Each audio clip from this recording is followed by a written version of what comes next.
When you give endlessly, you attract takers. Selfish people, narcissistic people, even nice people will start expecting things from you.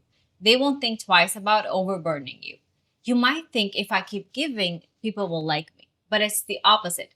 In Robert Greene, the law, I believe it's the laws of human nature, he talks about this phenomenon where he says, I'm paraphrasing by the way, that when someone exploits your kindness or wrongs you, you would expect them to feel remorse. But the opposite usually happens. Instead, they resent you for making them feel guilty. See, people don't like to see themselves as a bad guy. So they end up hating the person who reminds them of it. So think about it. The more you give, the more they take, the less they respect you for it. And stop focusing on the negative. You know the voice in your head that says, they don't like me, it's my fault, they're upset. That's a confirmation bias. Imagine you're at a party, you meet 10 people. 8 of them were friendly and happy to see you, but 2 people seemed irritated to see you. Your mind ignores those 8 people and focuses on those 2 people. You replay that one interaction over and over again in your head for the next 3 hours. Why didn't they like me? What are they talking about me? Think of it like our vision. When we want to look at something, our eyes focus only on that. Everything else around it, blurred, ignored. So our brain does the same thing. When you look for rejection, hate, negativity, that's all you're going to find. If you believe you have to put others first to be loved and to feel worthy, then that's the only evidence your brain will look for. Our perception is not always the reality. Our brain is biased, so train it to see the positive. And be selfish. Yes, you heard that right. Being selfish is necessary. Being selfish means prioritizing your needs, your time, your energy, your body. It means you matter. You're the only one responsible for yourself. And you're the only one who can take care of yourself. Yes, others might help you here and there. Your daughter, your mom, or your sister who really cares about you will look after you, but they are not you. Internally, you have to decide to make yourself a priority. Prioritize your body by eating healthy, working out, taking care of yourself. If someone calls you to trauma dump, don't entertain them. Learn to say no. Let's say you got home from work. You are tired, all you want to do is stay in, binge watch Netflix, or just take rest. But your friend calls you to hang out, and you know it's going to be exhausting. Don't go. Don't over explain it. Just say, thanks for inviting me, but I'm not available tonight. That's it. End the conversation. Don't over explain it. Because when you over explain, all people hear is that if I argue enough, I can change her mind. Because over explaining tells people that you don't trust your no.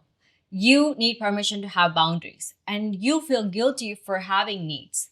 The person who explains the most is often seen as the person with the least power. Think about it.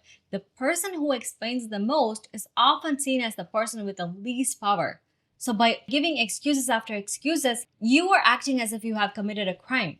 You are not responsible for other people's reaction, their happiness, or their perception of you.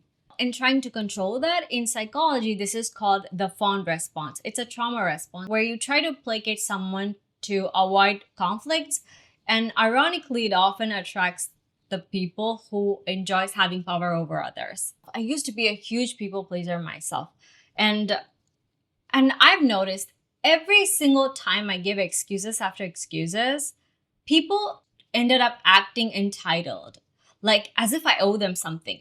I remember one time on my birthday, a friend at that time, asked me to come over to her house and be there for her because she and her boyfriend at that time got into another argument. Don't get me wrong, I love being the supportive friend. But this was one of those couple that breaks up every single week and spends the entire weekend trauma dumping on everyone around them. I should have said no and leave it at that.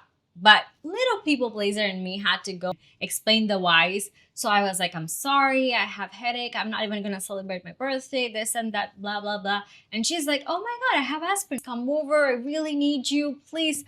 So that's how I spent my entire birthday listening to her fight with her boyfriend on the phone. I felt betrayed by myself that day for caving in like that. And Looking back, I don't blame myself anymore. I didn't know any better. That instance and several others taught me something important. Selfish people, narcissistic, entitled people can sense guilt, and they will pounce on you like a predator pounce on a prey.